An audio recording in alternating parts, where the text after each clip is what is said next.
ദിവസം കല്ലേക്കാട് മേഖലയിൽ സാരി വിതരണം ചെയ്തതിന്റെ ദൃശ്യങ്ങളാണ് ഇവിടെ ഈ സാരി. ഒരു മിനിറ്റ് കാണിക്കുക. നിങ്ങൾ ഈ ദൃശ്യം കാണിക്കുക. ഒരു സാരിയും പിടിച്ചൊരു ഫോട്ടോ എടുത്താൽ ഇത് സാരി വിതരണം ചെയ്യുന്നതാണ്. നിങ്ങളുടെ ആദ്യത്തെ ചോദ്യം ഞാനിവിടെ ചോദിക്കുകയാണ്. പൈസ ബി.ജെ.പിയുടെ പ്രതിനിധിയോ അവർക്ക് പൈസ കൊടുത്തു എന്നുള്ള ദൃശ്യം നിങ്ങൾ ഈ നിമിഷം കാണിക്കാൻ തയ്യാറാണോ?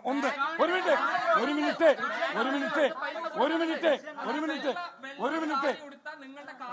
മീഡിയ റിപ്പോർട്ടർ ഒരു മിനിറ്റ്. ശരി, നിങ്ങൾ പൈസ കൊടുക്കുന്ന ദൃശ്യം അവിടെ പൈസ ദൃശ്യം കാണിക്കുന്നുണ്ട്. ഒരു മിനിറ്റ്. ശരി, രണ്ട് കാര്യം നിങ്ങൾ ചോദിക്കണ്ട. രണ്ടിനും മറുപടി പറയാം. ചേച്ചി ഒരു മിനിറ്റ്. ഇതിനകത്ത് രണ്ട് കാര്യം ചേച്ചി സമ്മതിച്ചിട്ടില്ല. അതല്ല, ഒരു മിനിറ്റ്. രണ്ട് കാര്യം. ഒരു മിനിറ്റ്, നിങ്ങൾ കേൾക്കാൻ തയ്യാറാണ്. വിനേഷ് സർഗ എന്ന് പറയുന്ന 20 ക്രിമിനൽ കേസുകളുള്ള വിനേഷ് സർഗയോടൊപ്പം ഒരു സ്ത്രീ ഉണ്ടായിരുന്നു. ആ സ്ത്രീയെ ചോദ്യം ചെയ്യണം. വിനേഷ് സർഗയെ ചോദ്യം ചെയ്യണം. എന്റെ ഇതിൽ തന്നെ ഞാൻ പറയുന്നത്, നിങ്ങൾ എന്താണ് മൗനമായിട്ടിരിക്കുന്നത്? അവരെവിടെ നിന്നാണ് ഈ വിഷ്വൽ ഷൂട്ട് ചെയ്തത്? ശോഭാ സുരേന്ദ്രൻ എന്താ അവിടെ കാണാത്തത്? എന്റെ കൂടെയുള്ള പ്രമീള ചേച്ചി എന്താ ആ വിഷ്വലിൽ കാണാത്തത്? അപ്പൊ എവിടെയോ ഇരുന്നു കൊണ്ട് ഇവർ ഒരു സ്ത്രീയെ ഇറക്കി ഇങ്ങനെ ഒരു കഥയുണ്ടാക്കി അത് ഷൂട്ട് ചെയ്ത് നിങ്ങളുടെ കയ്യിലെത്തിച്ച് നിങ്ങളത് കാള പറ്റൂ എന്ന് കേൾക്കുമ്പോഴേക്കും കയറെടുത്തു. കേരളത്തിൽ പാടില്ലേ?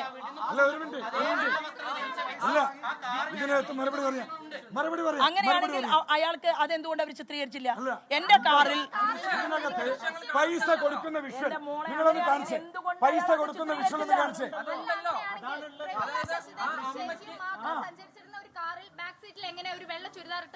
അതാണ് ഞാൻ പറയുന്നത്. അതാണ് അന്വേഷിക്കേണ്ടത്. ഞങ്ങൾ എത്രയോ ദിവസം നോക്കും.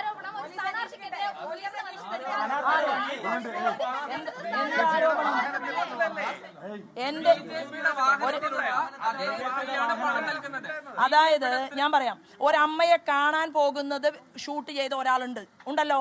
അതുകൊണ്ടാണല്ലോ ഒരു സ്ത്രീ ചെല്ലുന്ന ഭാഗം നിങ്ങൾ കാണിച്ചത്. അപ്പോൾ അവിടെ ഒരു വീഡിയോ പ്രവർത്തിച്ചിട്ടുണ്ട്. 1. 2, ആ സ്ത്രീയുടെ മുഖം കാണിക്കുന്നില്ല. എന്താ മുഖം കാണിക്കാത്തത്?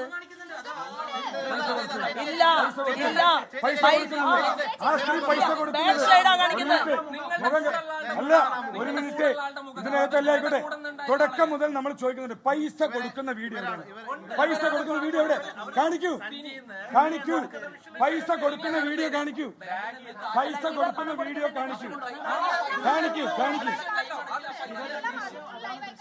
അല്ല, അങ്ങനെയാണെങ്കിൽ ഈ വിനേഷ് സർഗയെ ചോദ്യം ചെയ്യണം. ആരായിരുന്നു അവരുടെ കാറിൽ ഉണ്ടായിരുന്നത്? 1.5 മണിക്കൂറായി ഓട്ടോറിക്ഷ സ്റ്റാൻഡ് മുതൽ ഞങ്ങൾ പോയ വീടുകളുടെ പരിസരത്തു വരെ ഏത് സ്ത്രീകളൊക്കെയാണ് അവർ കൊണ്ടുവന്നത്? അത് ചോദ്യം ചെയ്യണം. അതാ എന്റെ ആവശ്യം. അതായത് ശോഭാ സുരേന്ദ്രനോ പ്രമീള ശശിധരനോ സഞ്ചരിക്കുന്ന ആ കാറിലേക്ക് 2 വീഡിയോ, അതായത് പൈസ കൊടുത്തു എന്ന് പറയുന്ന ഒരു വീഡിയോ നിങ്ങൾ കാണിക്കാണ്. കൊടുക്കുന്നില്ല. ഒരമ്മയുടെ കയ്യിൽ എന്തോ ഇങ്ങനെ നിൽക്കുന്നു, കൊടുക്കുന്നതില്ല. ഒരാൾ അങ്ങോട്ട് തിരിച്ചു പോകുന്നു. ഇത്രയും തയ്യാറെടുപ്പ് നടത്തിയിട്ടുള്ള ഒരു വീഡിയോയിൽ എന്തുകൊണ്ട് ഇത്രയേറെ പരിശ്രമിച്ചിട്ടും ആ സ്ത്രീയുടെ മുഖം പൈസ കൊടുക്കുന്നത് പിടിക്കാൻ കിട്ടിയില്ല? എന്തുകൊണ്ടാണ്? പൈസ കൊടുക്കുന്ന കാണിക്കണം. പൈസ കൊടുക്കുന്ന എന്തോ കൊടുക്കുന്നു. പൈസ കൊടുക്കുന്നവിടെ പൈസ അല്ല. അതിനകത്ത് ഒരു ഭാഗത്ത് പോലും പൈസ അല്ല.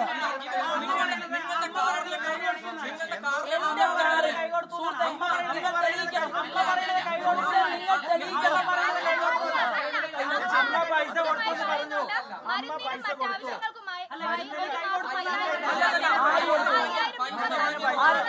അപ്പൊ ശരി, ഒരു കാര്യം ഞാൻ പറയാം. അപ്പോ ശോഭാ സുരേന്ദ്രന് വേണ്ടി അദൃശ്യ ശക്തിയായിട്ട് കോൺഗ്രസിൽ നിന്ന് ആളുകൾക്ക് പണം കൊടുക്കുന്നുണ്ടോ? ഉണ്ടോ? അല്ല, അപ്പൊ ഇതെന്താണ് തെളിവ്? ഇത് ലോകം കാണട്ടെ. എന്താണ്? ഒരു സ്ത്രീ ഒരു തുണി പിടിച്ചു നിൽക്കുന്നു, ഒരമ്മ മുന്നിൽ. ഇതാണോ സാരി വിതരണം? ഇതാണോ സുഹൃത്തെ? ഒരു സാരി ഫോട്ടോ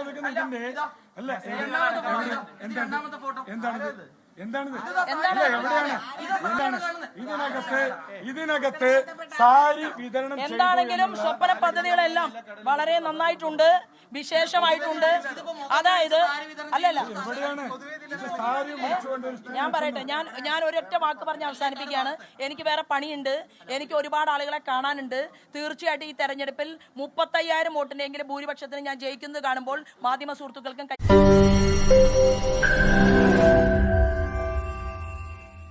ലോകത്തെവിടെയായാലും ഏത് സമയത്തും 24 വാർത്തകളും ഓഗ്മെന്റഡ് റിയാലിറ്റി പാക്കേജുകളും എക്സ്പ്ലെയിനറുകളും വിശദമായി കാണാൻ ഞങ്ങളുടെ യൂട്യൂബ് ചാനൽ നിങ്ങൾക്ക് സബ്സ്ക്രൈബ് ചെയ്യാം.